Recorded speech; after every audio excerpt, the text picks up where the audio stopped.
Hola, muy bienvenidos al Mostrador. Hoy vamos a conversar con Ángel Morales. Ángel es economista y experto en innovación y emprendimiento. Muy bienvenido, Ángel. Gracias, Federico, por la presentación. Solo una corrección. Ingeniero comercial, no tuve la fortuna, o no sé si decirlo así, de estudiar economía, ya que hoy día están tan cuestionados algunos economistas. Pero Si te fuiste por estudié el lado de administración, administración de empresas y después hice un magíster un máster en innovación en la Católica. Y bueno, ese es un poquito el rumbo que tomé. buena precisión. Bueno, bienvenido.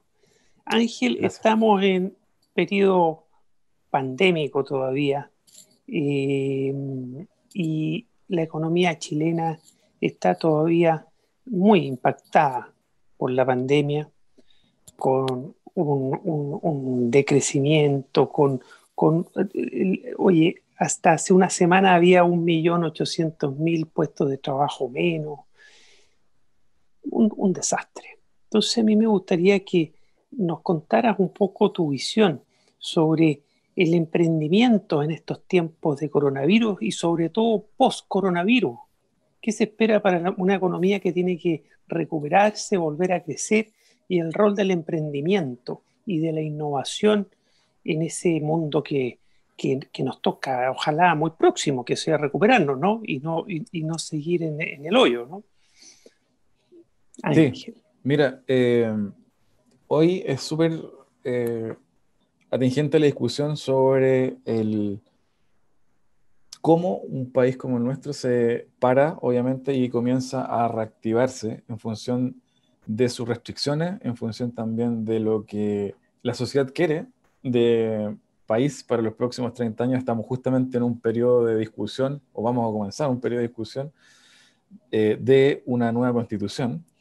He leído diversos artículos y entrevistas en diversos medios a economistas o personas que están ligadas a desarrollo económico, sentar la base de esta conversación estructural de cuál es el país que se quiere, cuál es el país que buscamos tener en los próximos 30 años en función de que muchas demandas sociales que van a estar plasmadas en esa nueva constitución van a requerir flujo del erario nacional, flujo de fondos públicos para poder financiarlo.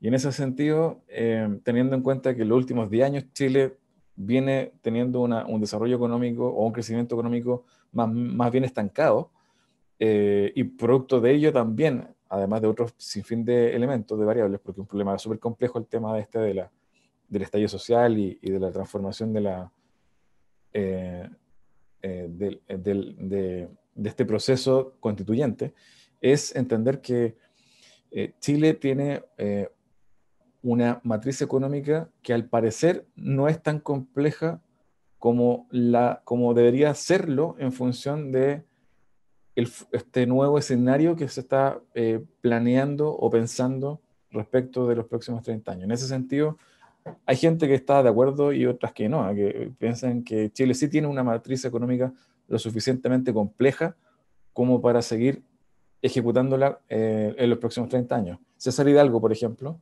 sostiene que no, que la matriz económica chilena no es tan compleja y que por lo tanto se requiere mayores grados de sofisticación en ella para que podamos generar valor de largo plazo y además las arcas fiscales tengan la capacidad suficiente para hacerse cargo de los derechos sociales que probablemente van a estar plasmados en la nueva constitución. Rol del emprendimiento, Ángel.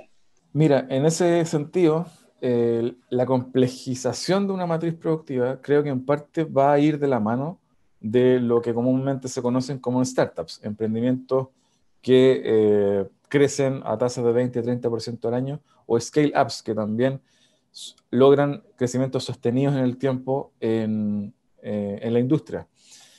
En ese sentido, hay un libro, por ejemplo, una autora de nombre Mariana Mazzucato, que habla del rol del Estado en la innovación de ese país. Y en ese sentido pone, por ejemplo, el caso de Estados Unidos y de Israel, en donde los estados han sido los que han posibilitado con inversión directa en el surgimiento de startups o scale-ups en distintas áreas industriales que posibilitaron que estos países tengan el desarrollo económico que hoy día presentan. En el caso de Israel, por ejemplo, había un fondo de inversión público para inyectar dinero directamente a las startups y además de un acompañamiento, obviamente, en el escalamiento de ellos.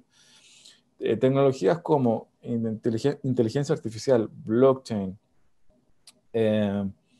big data o todas estas buzzwords, como dicen los norteamericanos, mucha palabra que está de moda y que la verdad es que poca gente sabe de lo que se tratan, pero que hoy día emprendimientos tecnológicos toman como bandera para ejecutar negocios que son de alcance global, es lo que en parte creo desde mi perspectiva va a ayudar, va a posibilitar a que este carro de la economía chilena en los próximos 30 años empuje y nos haga tener, esperemos, en unos 30 años más, sí, finalmente un país más desarrollado.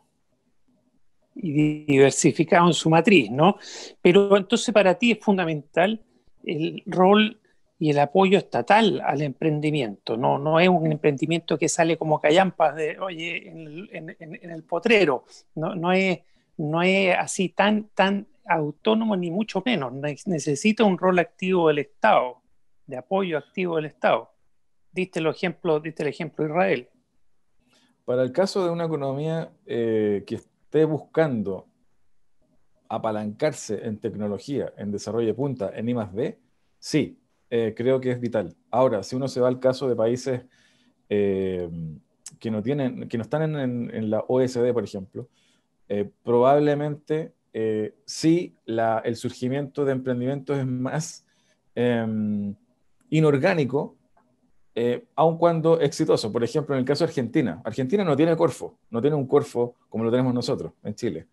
Y Argentina tiene 5 unicornios, empresas que están valorizadas en más de $1.000 millones.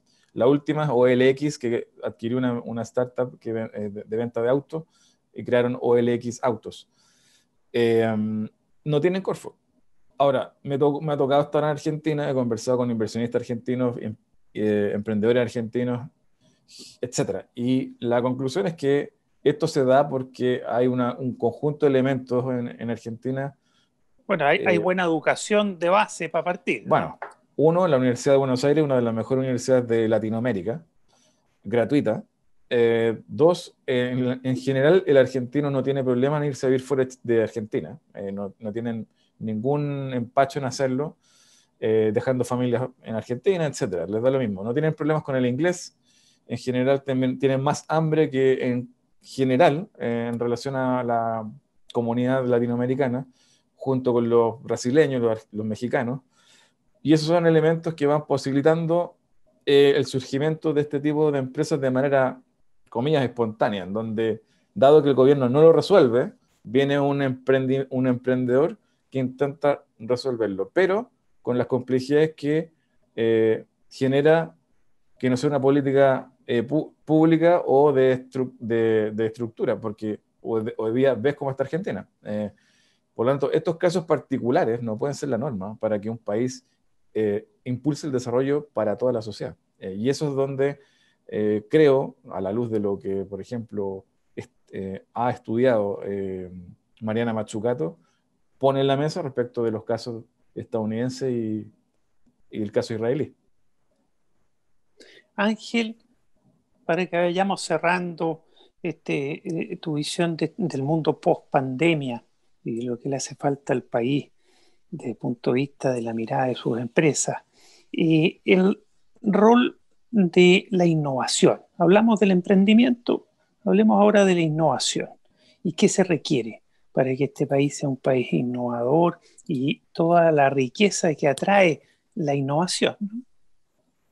Mira, hay un libro muy interesante que se llama The Rainforest, de Horowitz y Wang, que hablan de los ecosistemas de emprendimiento e innovación.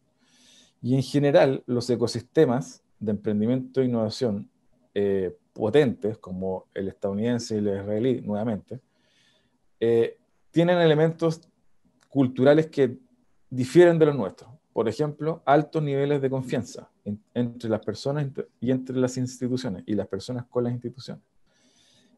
Son sociedades en donde existe reciprocidad indirecta, se hacen cosas por el resto, por la comunidad sin esperar nada a cambio.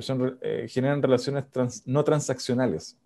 En esos, no en el país completo, sí en esos hubs, como Tel Aviv, por ejemplo, o Silicon Valley. Hay una mezcla importante. Por ejemplo, en el caso de Silicon Valley, el 60% de la gente que vive ahí, en San Francisco, son extranjeros. Los padres biológicos de Steve Jobs eran sirios. Entonces, ese tipo de cosas en Chile faltan y se echan de menos porque son las que posibilitan que se produzca innovación a gran escala en un país pequeño como el nuestro, al sur del mundo. Claro, es aprovechar la diversidad, ¿no? La sangre nueva, la frescura.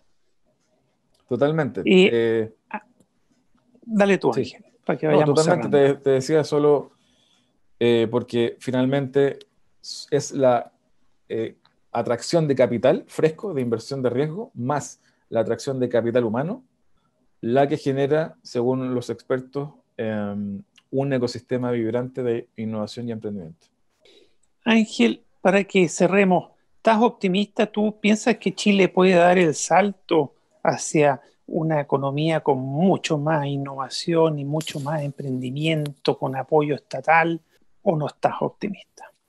Mira, yo me considero un optimista empedernido. Obviamente, con la cifra en mano, uno pone las cosas en perspectiva, porque obviamente esto no se trata de ser naïf, de ser inocente, pero sí creo que a partir de lo que está pasando a nivel país con el tema del nuevo plebiscito, y que también el mundo requiere también sociedades que generen valor no solamente social, perdón, no solamente económico, sino también social y ambiental.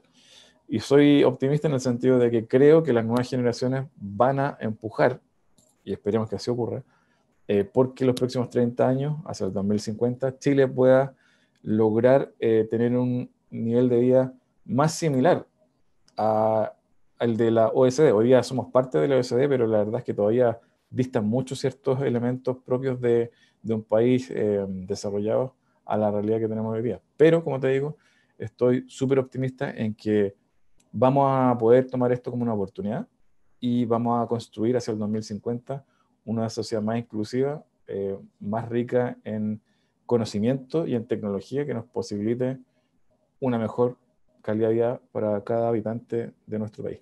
Que tengas un muy buen día. Muchas gracias, un abrazo. Un abrazo, chao. Chao.